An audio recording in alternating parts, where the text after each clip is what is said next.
На 12 години Да. вече си влязал в кухнята Да, шеф, да вече. бачкаш. Да. И как така? Регулации няма ли? Малолетен?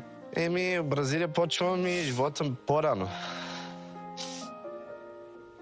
Ти по-рано ли влезе да работиш? Да, шеф. На колко години започна да работиш? На 7-8.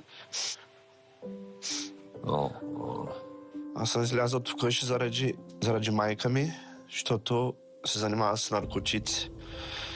И аз знам, че това не беше редно, заради това най-вече. Аз тръгна, само аз и моето колело беше. И тръгна за по-далеч. Това беше, защото Рио е много голямо.